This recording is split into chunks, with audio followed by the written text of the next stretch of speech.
witchcraft, yet it's malaria killing them. In a part here, every death due to malaria is associated with witchcraft. Up to date, people still believe that a patch is characterized with witchcraft. Why? It is because of constant death of our children due to malaria sickness. And therefore, even you here, I hear everyone say that a patch is not a good district for stay due to witchcraft. But that is not true. The issue is malaria which touches our children. A patch has got a military base of mosquitoes. And harmful mosquitoes, not only mosquitoes, but harmful mosquitoes that actually don't even have respect. Even as a prime minister, they can easily torture you where you are. Today, the Prime Minister of Uganda, Robin Anabanja, represented President Yoweri Museveni to launch the anti-malaria vaccine, the first of its kind in Uganda. These two children have today entered in the books of history as the first Ugandans to receive the dose of the anti-malaria vaccine. Allow me to thank the Right Honorable Prime Minister for officially launching the vaccine for malaria. This vaccine is only given to children 6 months to 18 months. And so this is not just another vaccine introduction. It is a bold step towards liberating our nation from the heavy burden of malaria, a disease that has for long robbed our children of their futures, stained our health system.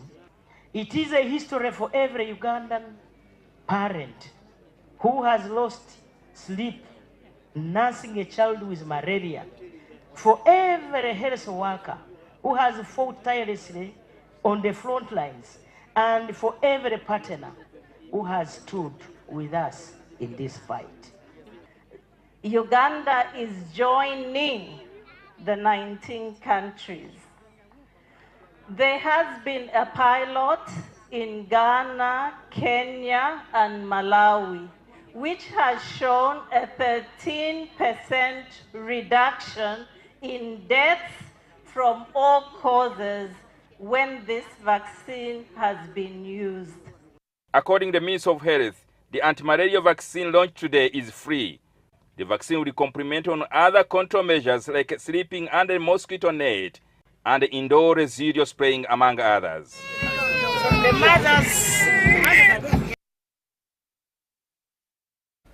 Well, the future is definitely bright on the fight against malaria. Now, in Arua City, they have launched a mass vaccination of children against malaria. Now, according to Bernard Amaga, the senior health educator of Arua City, malaria is one of the most killer diseases in Arua City. And we have more details in this report. And malaria vaccine is a new vaccine that has been introduced. And as a country that nationally today they are officially launching the use of this vaccine. The children who qualify for this vaccination are from the age of 6 months up to the age of 11 months. And when you look at malaria, it is the leading cause of morbidity or the sickness in Arua City. In terms of mortality, malaria contributes, it is the 5th leading cause of all the deaths that take place. So that means most of the people who come to our OPDs in the different facilities come actually because of malaria. And then also between 15 to 20% of all admissions that take place in the facilities or health facilities is actually as a result of malaria. We have a high burden of non-completion of children whom we start on vaccination like this. So my message to all the mothers is that please, when you see the scheduled date, endeavor to support this child and bring this child timely.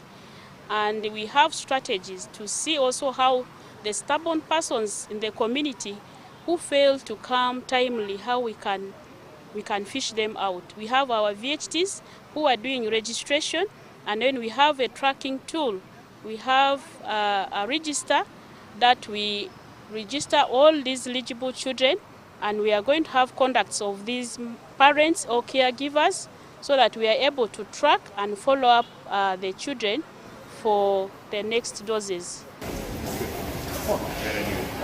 Dental.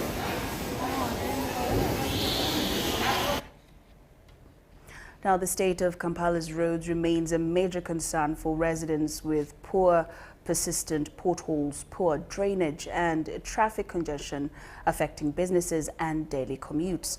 To assess progress on the Kampala City Roads Rehabilitation Project, the Prime Minister, alongside Honorable Musa Echweru, the Minister of State for Works, Honorable Minsa Kabanda, Minister for Kampala, KCCA Executive Director Sharif Abuzeti, and contractors embarked on an inspection tour of the ongoing projects across the city.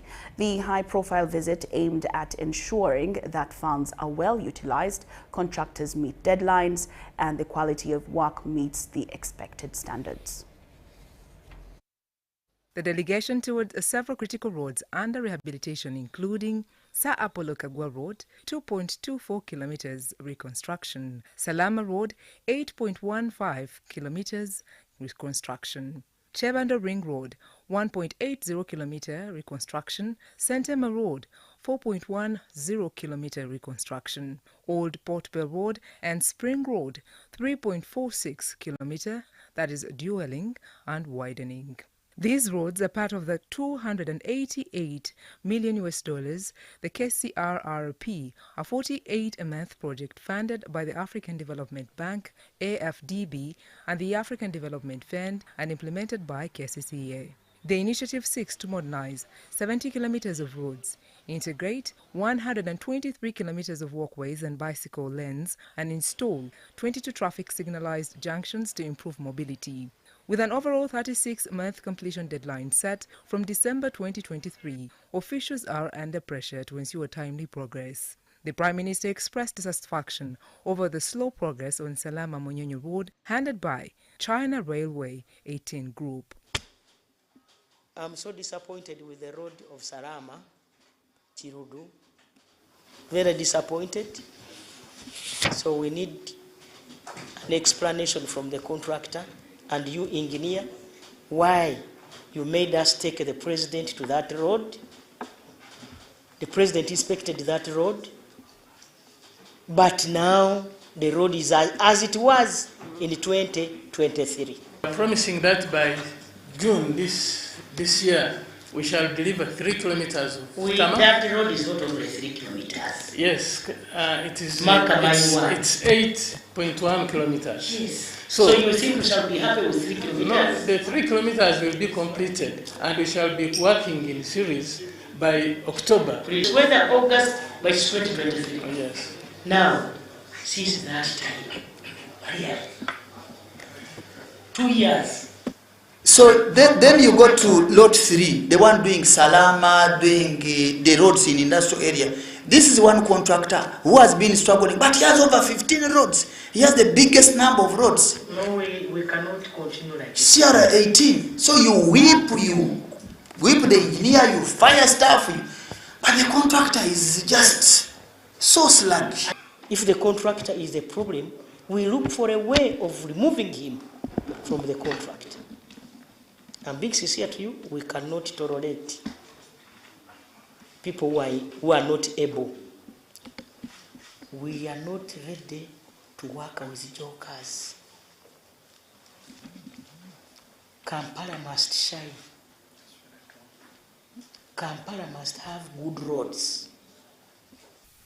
The ministers of KCCA and leadership acknowledged the issues raised, particularly regarding the delays on Salama Road and the Shinawataka drainage issue, where residents have encroached on flood-prone areas. If Kampala is not well done, the country will be judged very negatively. So we have a big stake here. It's not a joke. So, right honorable, there are two things that, for us, we will give support supervision to KCCA. I will be in touch with my political colleague almost every day, even if it means us meeting. We shall be doing some support supervision sometimes without you and then we shall come back to you where we need.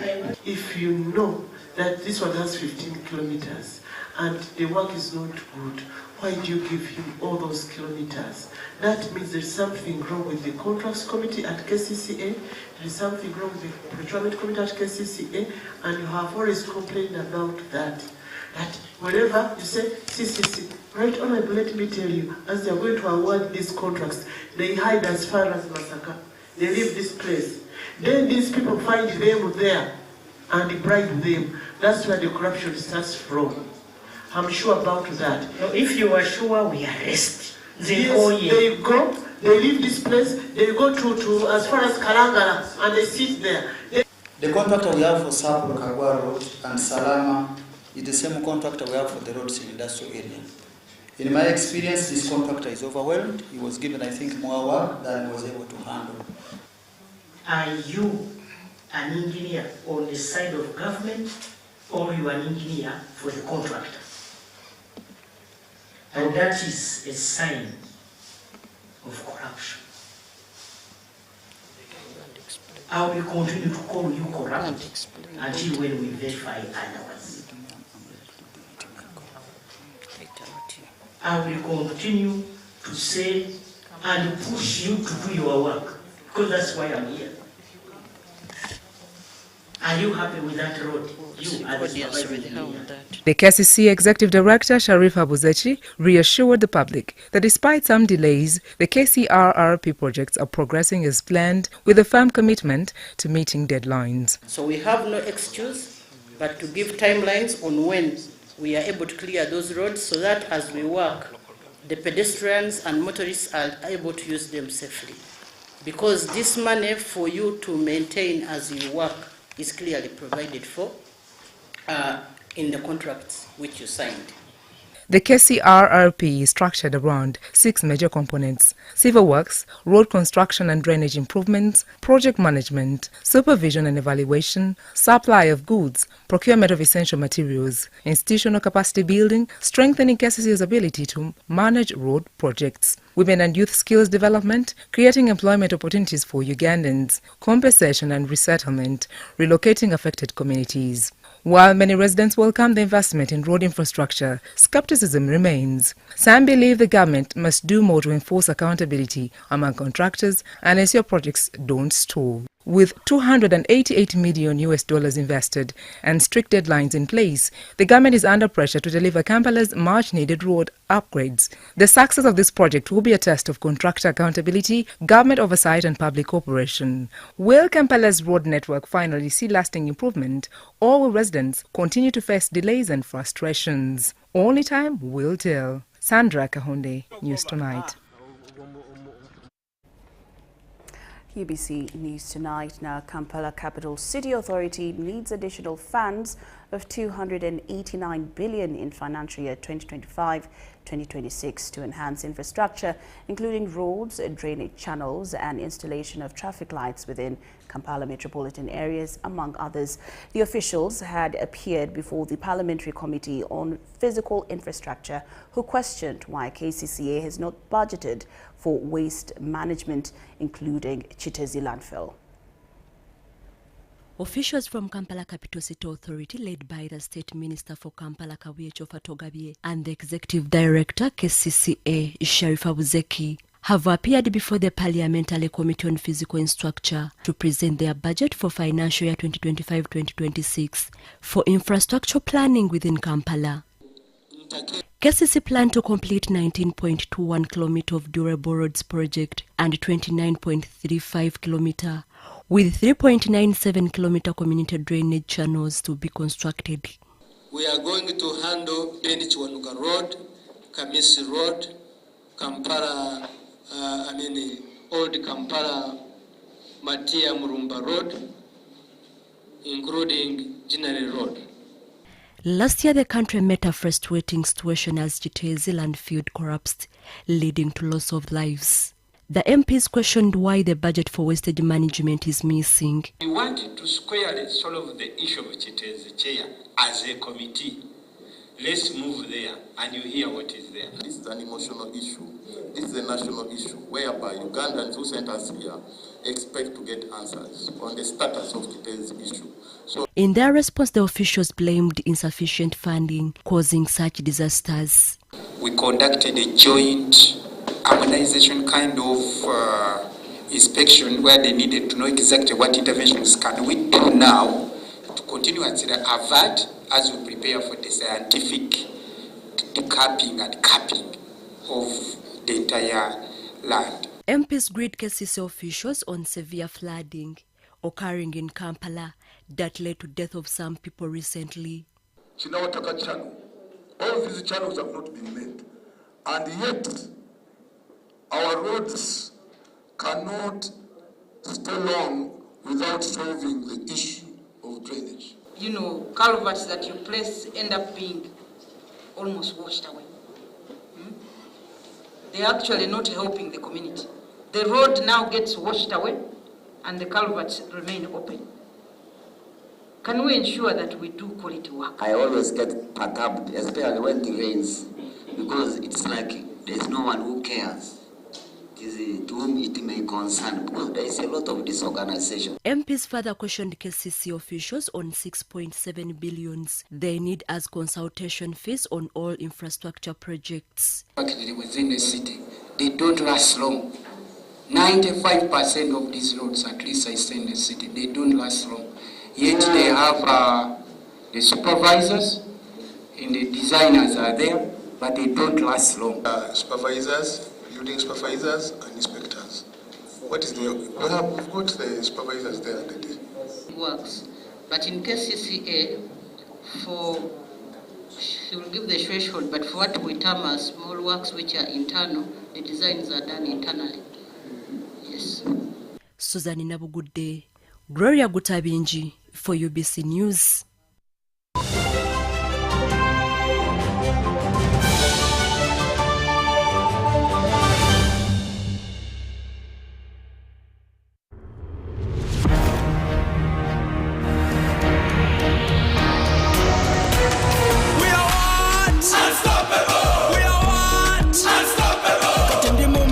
Come on, mo pocket, tambula body street, issues are my target. We are what? Unstoppable. We are what? Unstoppable. I'm in a plantation, but on a global mission, internet ambition, full condition. We are what? Unstoppable. We are what? Unstoppable. Oro cash is gone, netaga yo karoni, nigga mukafoni, money in the zone. We are what? Unstoppable. We are what? Unstoppable. We are good.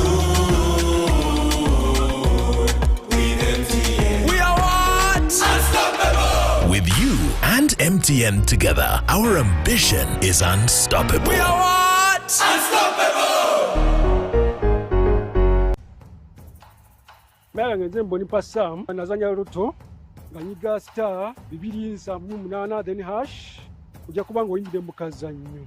Nga sente zino zimula wano zina wangu lazino wano, milioni 10, ebintu nasooka biraba ku TV, nange saasoka kikiriza.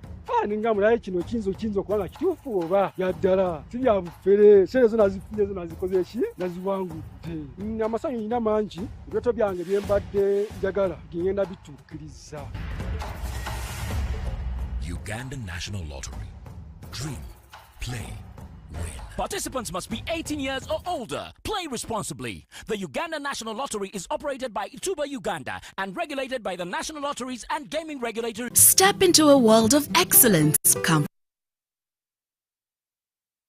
and pride with Royal Foam Furniture, crafted to perfection right here in Uganda. We bring you state-of-the-art living room furniture and bedding products at affordable prices. Our wide variety of mattresses include orthopedic, pillow top, spring mattresses suitable for institutions like hotels, and many others for home comfort. With every every piece telling a story of royal excellence, our products are built with the highest quality materials made to last. Experience royalty with Royal Foam Furniture, proudly made in Uganda, so buy Uganda and build Uganda.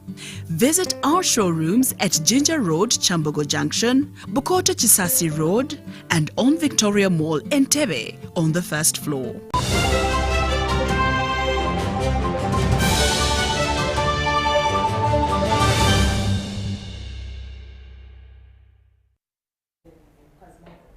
Welcome back from that break, and we're glad that you're still with us here in UBC News Tonight.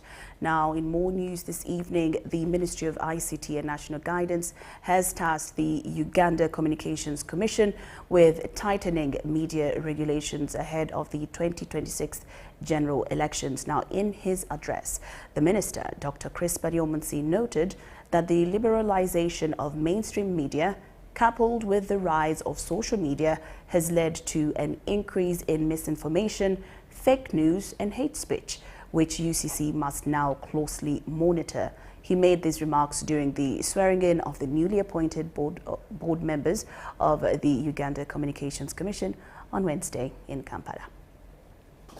As the 2026 general elections approach, there is an anticipated rise in misinformation and hate speech, especially from political rivals and parties.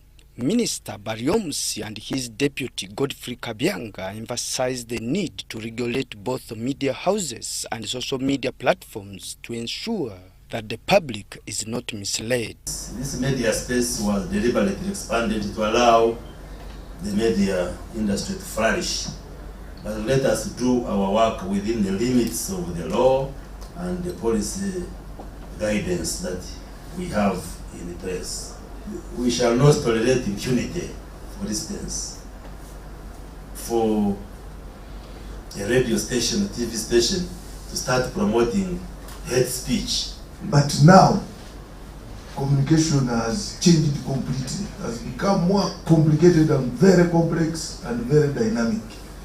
And UCC is regulating such. A lot of hate speech.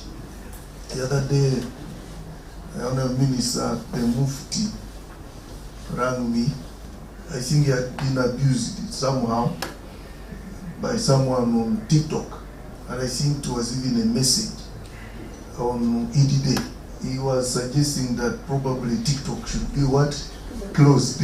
In response to the request made by the Grand Mufti Shaban Ramadan Mubaje during his Eid al-Fitr prayers at Old Kampala to ban TikTok, the minister announced that plans are underway to procure new technologies to filter content before it is published to the public. We are studying the whole area of social media with a view of introducing technologies and other services to regulate how to use social media. For instance, there are technologies which we are trying to acquire that can filter what can get into the public on social media. The minister also revealed that ongoing negotiations between government and Facebook are aimed at reopening the platform in Uganda after it was blocked during the 2021 general elections for allegedly being partisan. Many people usually pose the question to the Minister of ICT, when are you opening Facebook? And we have often explained that Facebook was closed by government because it also overstepped its mandate.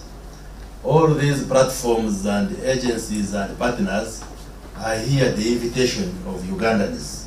So when you operate here, you must operate within the limits of the law.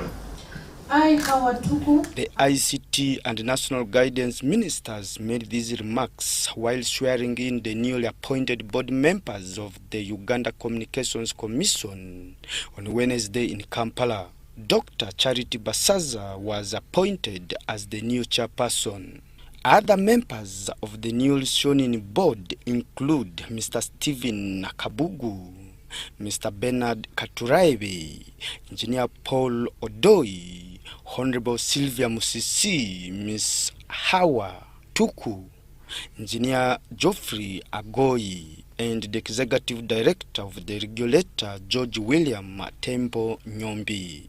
The incoming UCC board chairperson, Dr. Charit Basaza, pledged to work towards fulfilling UCC's mandate. We are committed to working closely with our esteemed stakeholders in creating a connected, inclusive, and prosperous Uganda.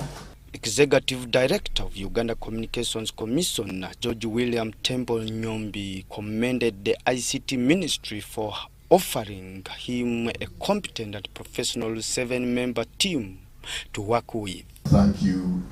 We can never doubt your choice. Philip Aguta and Irene Nantongo for UBC News in Kampala.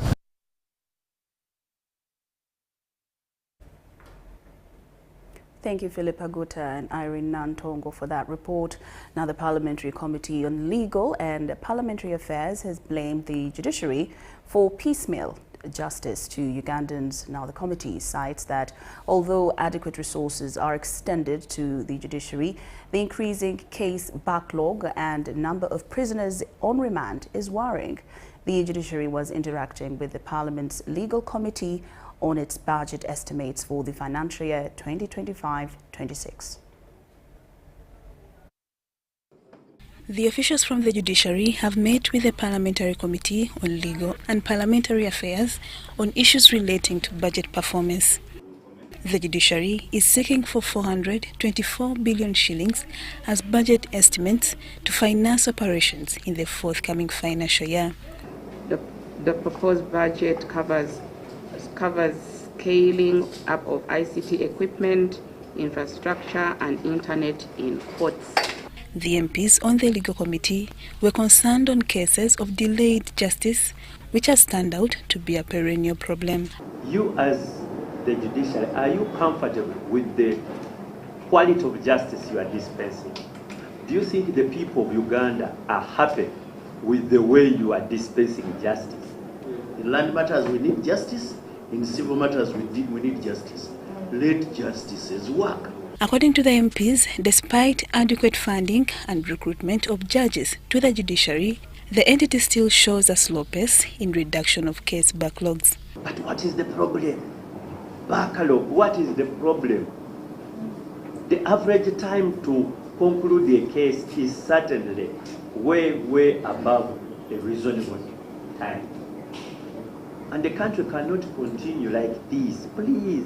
We just need to work on more action points for us to continue, have to be innovative, and this we shall always be innovative because this is our core mandate.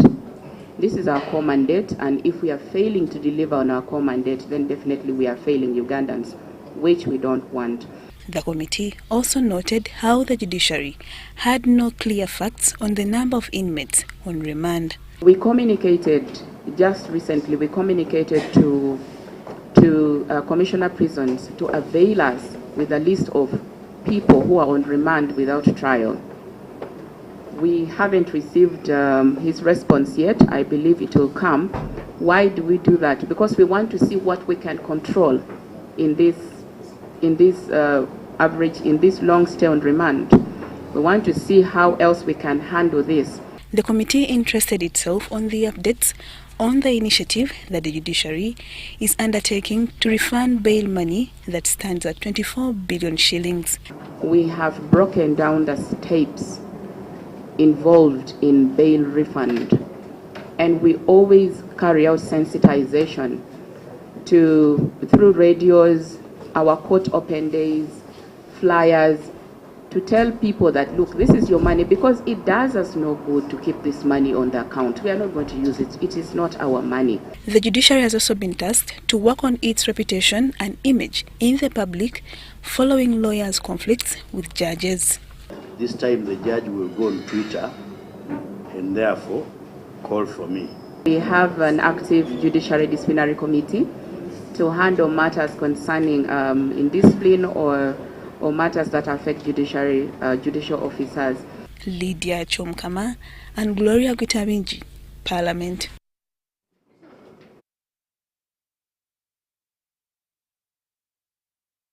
financing as a key hindrance to the attainment of the Sustainable Development Goals. Now, this was echoed during the Pre-Africa Regional Forum on Sustainable Development organized by the Uganda National NGO Forum.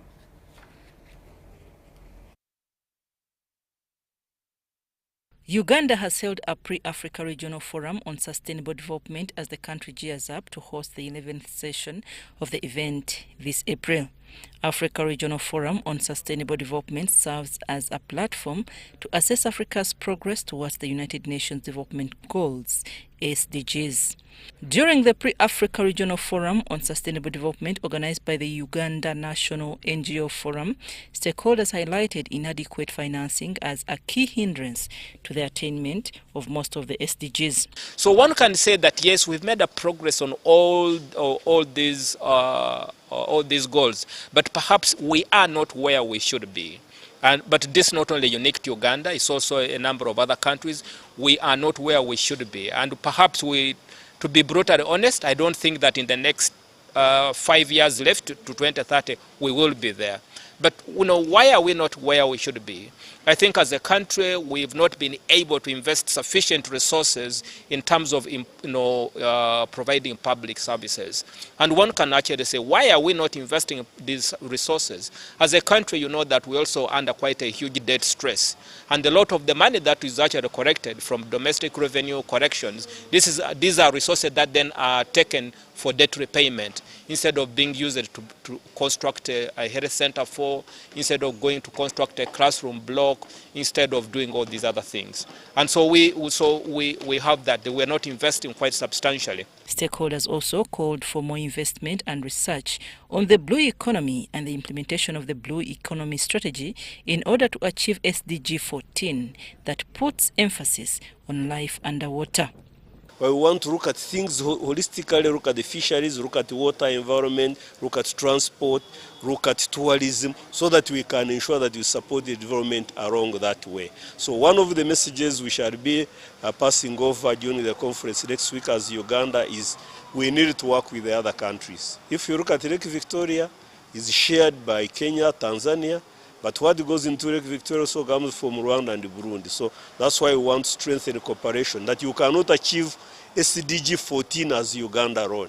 Another critical area that took center stage was the issue of youth unemployment and gender equality. One of the things we had at this pre-conference is that young people like technology. They are always on their phones, they are always on TikTok.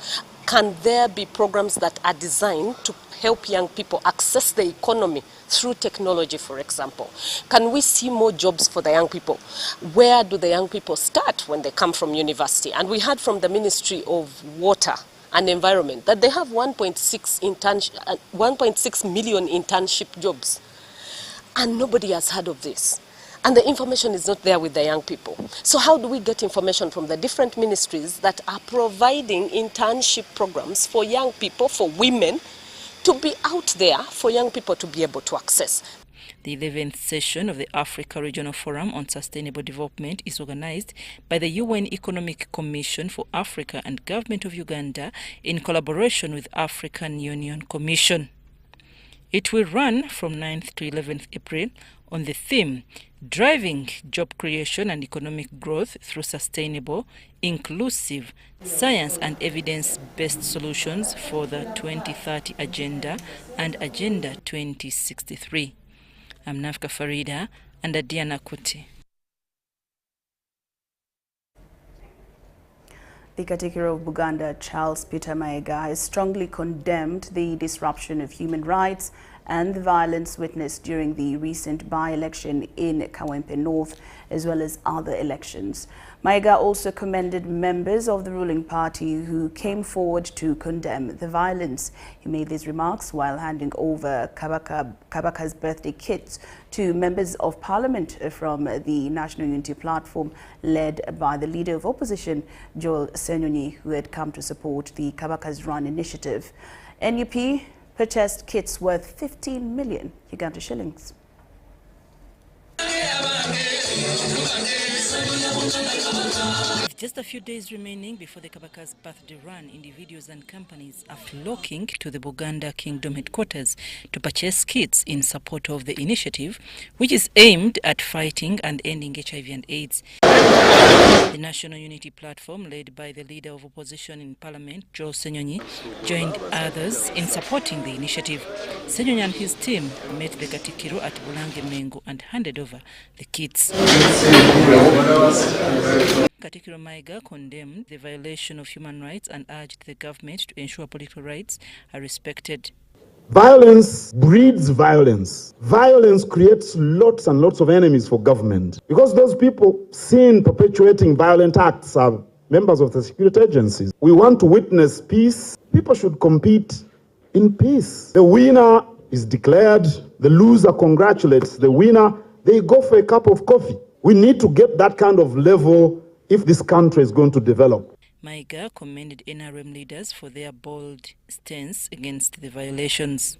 I was quite, impressed by members of the NRM who condemned the violence. You see, it's a mark of being civilized to acknowledge a mistake when it takes place. So we should all collectively condemn violence in the country. And, there is a lot for us to share, all of us together in peace, as brothers and sisters. The Leader of Opposition, Joe Senyonyi, pledged the party's continued commitment to supporting the Kingdom's initiatives aimed at improving public health. Connect with the Kingdom leadership to support the cause, because yes, the birthday does come with the run. It's good that we do some jogging, some exercise, participate in the thematic issues, but also to respond to the clarion call made by the King on different matters, whether it be health, whether it be different subject matters, and that's why we are here.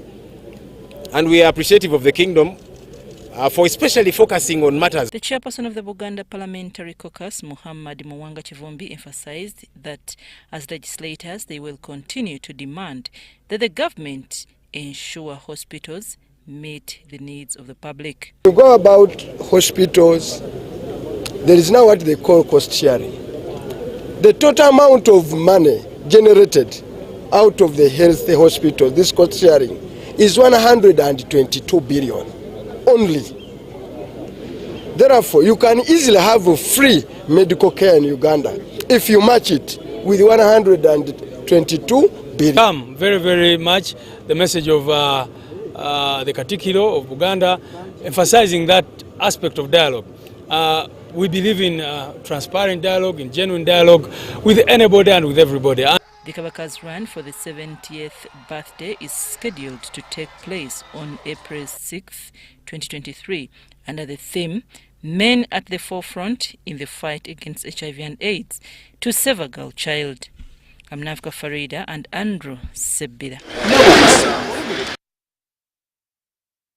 UBC News Tonight takes a very short break, but return with more stories after these messages.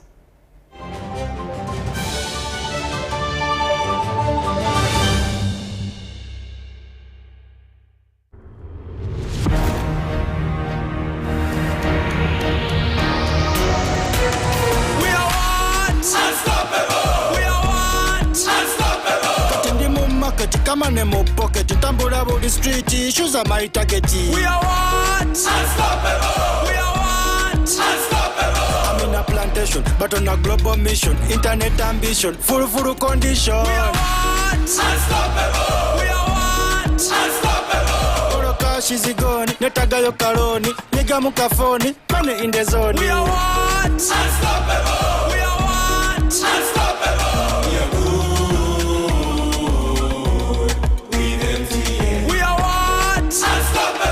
With you and MTN together, our ambition is unstoppable. We are what? Unstoppable!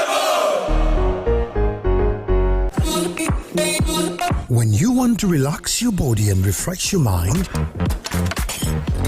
Welcome to Hotel La Confidential, Arua's premier destination for luxury and comfort. The only hotel in Arua City offering a serene atmosphere, breathtaking scenery. Come and discover our exclusive wellness club with packages that include a fully equipped gym, a rejuvenating sauna, steam bath, and a great sky blue swimming pool. For events, our state-of-art conference halls and versatile event spaces are perfect for hosting shows, wedding receptions, birthdays, and more. Come and enjoy our cinema hall and unisex saloon, all designed to meet your entertainment and grooming needs. Bring your family and let your kids splash around in our beautiful kids water park. We are located on Arua Pakwachi Highway in the heart of Arua City. Don't wait. Visit us on www.hotelconfidential.com or call us on 0761 688 181.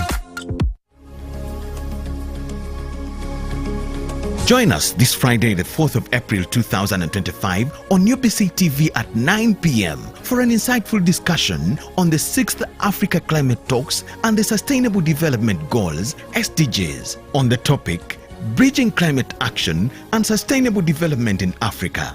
Climate change remains a pressing challenge, and the 6th Africa Climate Talks provide a platform to address key solutions for achieving the SDGs. Tune in as experts, policymakers and stakeholders dive into discussions on climate resilience and adaptation strategies, the role of the youth and innovation in sustainability, policies shaping Africa's green future, and collaborative action towards achieving the SDGs.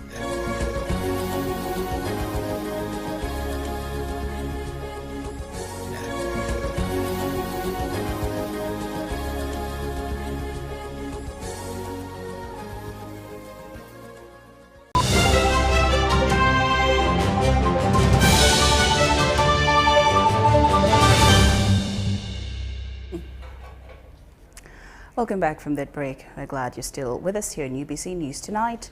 Now in more news, Uganda joins the rest of the world in creating awareness for autism.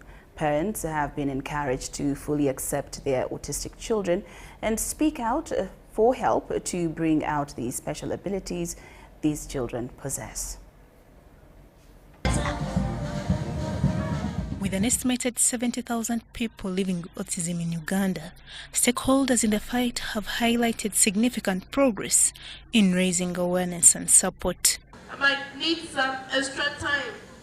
I'm not like everyone else, and that's just fine. Nyangoma Antoinette shares her story as a mother of a 19-year-old living with autism. All the stages were okay. The crawling, the walking, everything was okay. So at the time I knew that Drusilla was autistic, it was late. I was approaching to 5 years.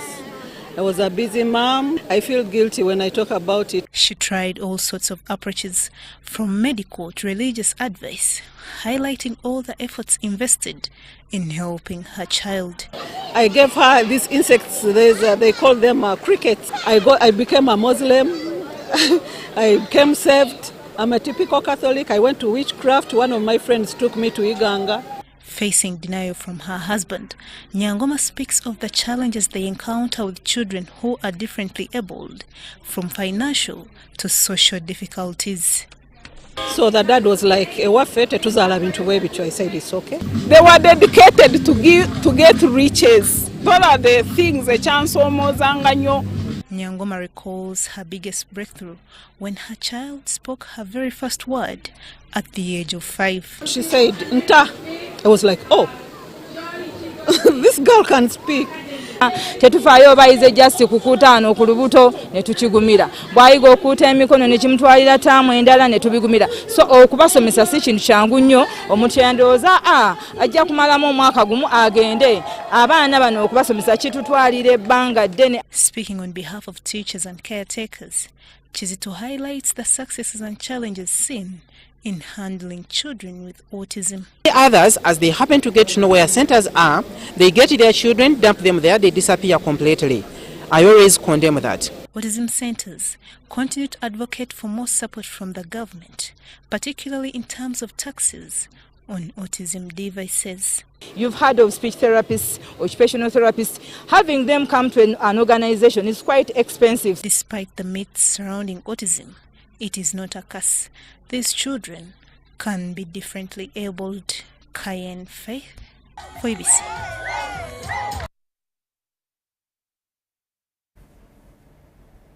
Thank you, Cayenne Faith. Now, researchers at Makerere University under the Performance Monitoring Action have called on the government to expedite the implementation of the Reproductive Health Action Plan to mitigate teenage pregnancies. The released report indicates an 8% increment in contraceptive usage among young adults in the period of 5 years. We have the details.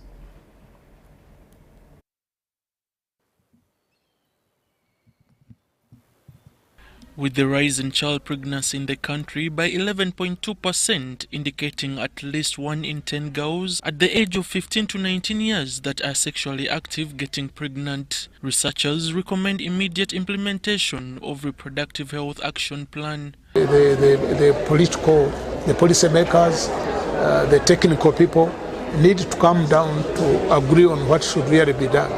If you are going to say adolescents should access family planning, how do they access it, where?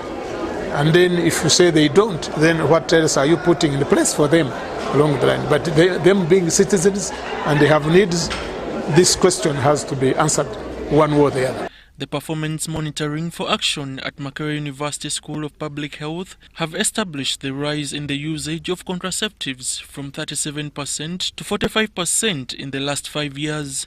This does not correspond with available information about methods adoption. Family planning or child spacing is no longer a medical issue, and I've always emphasized this.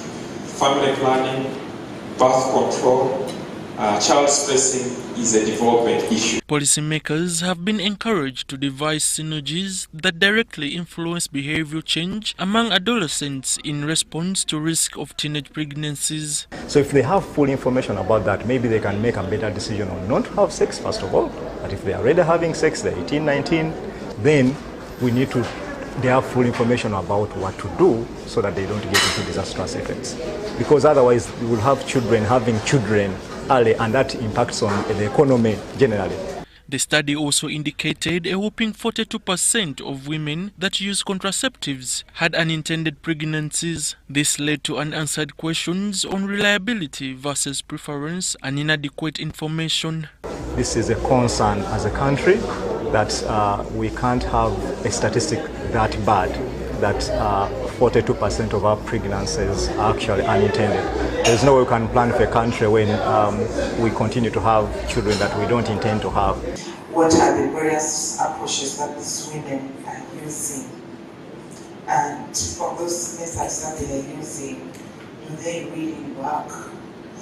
What is the failure rate?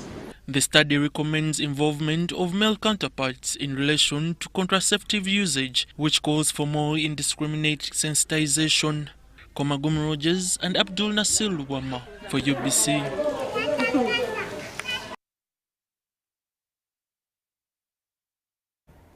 National Resistance Movement members eligible to vote in the Central Executive Committee elections have been urged to vote for candidates who will serve the party's best interests.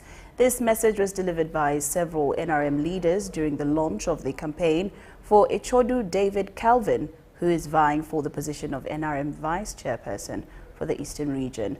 The event took place in Kampala. Recently, the National Resistance Movement, NRM, completed an update of its membership register, increasing its membership from 18.3 million to 20.7 million. As it has been the tradition every 5 years, the National Resistance Movement Party will elect party leaders at the national level, including those for the National Executive Committee, NEC, and the Central Executive Committee, SEC. Among the aspirants for the various positions in NRM SEC is Ichodu David Calvin, who is contesting for the position of Vice Chairperson for the Eastern Region.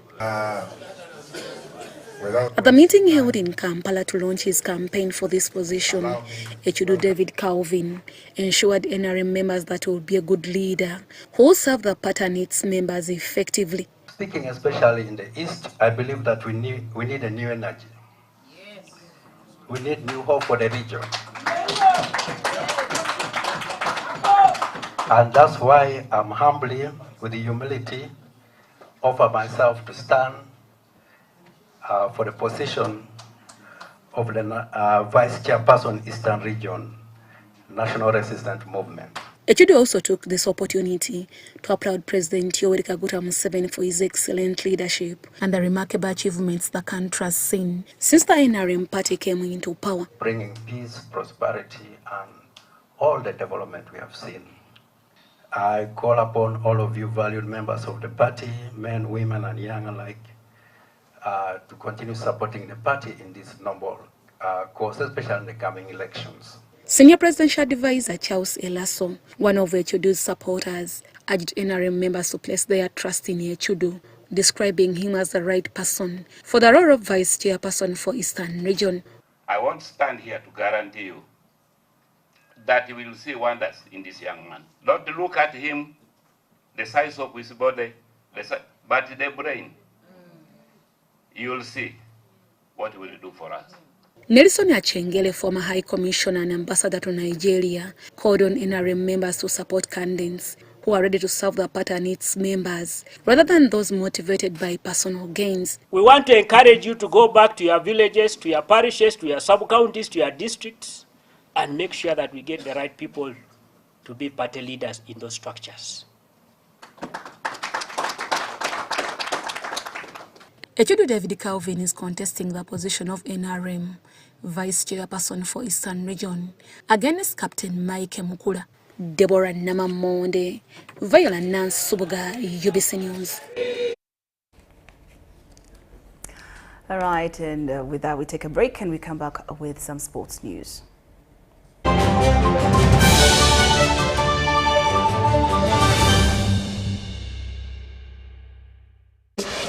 Get set for a very special journey deep into the heart of Africa, to a place most people have never experienced. I'm Peter Greenberg, and join me as we navigate a country where old rhythms live on and ancient instruments create modern sounds. A land of distant wonders and the promise of endless bounties, and all still waiting to be discovered. Welcome to Hidden Uganda. Buza Commissioner, enhancing tax education and bringing it closer to the taxpayers. Many Ugandans have questions about the taxes they pay to URA. When we come at revenue, they tell us to clear Chitenge at 10,000. And when we are selling Chitenge, we sell it at 17. So we don't know whether we are working or not. Understanding your tax obligations can help you grow your business and avoid unnecessary losses. Now, you can get direct answers. Send your tax-related questions via WhatsApp or SMS to 0790-141-887, and the Commissioner General of URA, John Musinguzi, will personally address them. Tune in to UBC News Tonight every Monday and Wednesday for expert insights and clear explanations. Buza Commissioner. Agriculture is Uganda's economic backbone, employing about 70% of the working population and contributing 20% of the GDP. As the world becomes a digital global village, ICT has proven to increase productivity in the agricultural value chain. UKUSAF, through its Strategic Plan 3, recognizes the importance of access and usage of ICT-based tools, information and knowledge for farmers by providing them the needed skills to live, learn, work and participate in a digital society. We came up with a project which we took to UKSAF, and we're happy that UKSAF supported it. That project is called ICT for Farmers. What do we get from ICT for Farmers? We managed to skill up to 100,000 farmers.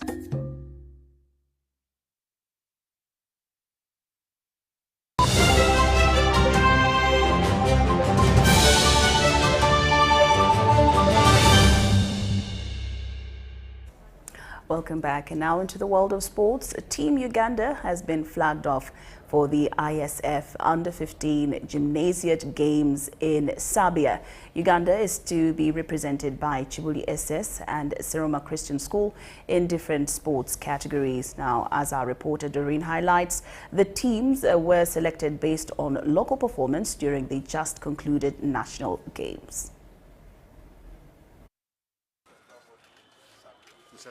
A contingent of 47 athletes and officials has been flagged off to represent Uganda at the ISF Under-15 Gymnasiate Games in Serbia on the 4th to the 14th of this month. 34 student athletes are representing in badminton, table tennis, swimming and athletics. We have done enough training with these kids. We have engaged them. We have given them enough time for training. We have plotted enough hours, like from class. We have given them like 4 hours or 3 hours for massive training to the preparation of the Serbia Under-15 tournament that is going to take place As we're going to play there, we expect to play our best, as we've been training a lot. And last year I was among the team that went to Bahrain Games, the U18 Games, and we got a very good experience, and we hope to play very well in this. Kefas Mujenyi, the Acting Director, Basic Education, Ministry of Education and Sports, called for discipline during the games. Justus Mugisha, the President of Uganda Secondary School Sports Association, was optimistic that Team Uganda will compete favorably.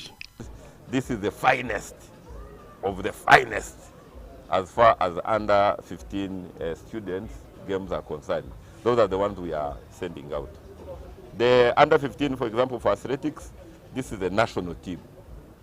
The national team from which we have had competitions for primary schools, also had competitions for secondary, and now we looked at all those that fit in the under-15 category. This prestigious global school sports event will see young athletes from across the world compete in 25 sports, including badminton, basketball, beach volleyball, boxing, chess, among other sports disciplines. Uganda Secondary School Sports Association holds national games as ground to select representatives at regional and international level. Now Achibi Doreen Malaika for UBC News. And with that, UBC News Tonight has come to an end. Thank you so much for your company. Do enjoy much more of UBC Television's programming. I'm Lauryn Masika Kazimoto and my colleague Yusuf Senyomo. We do bid you farewell and good night.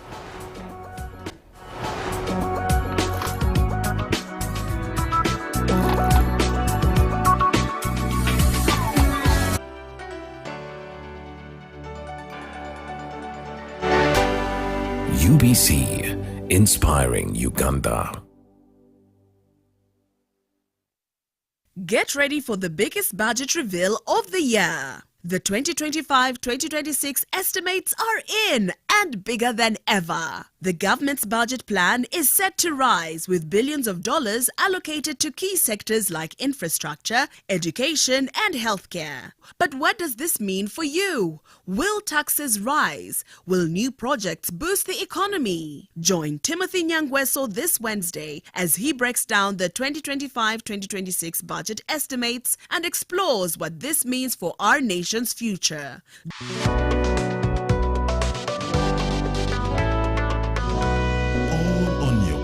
Broadcaster, UBC, inspiring Uganda.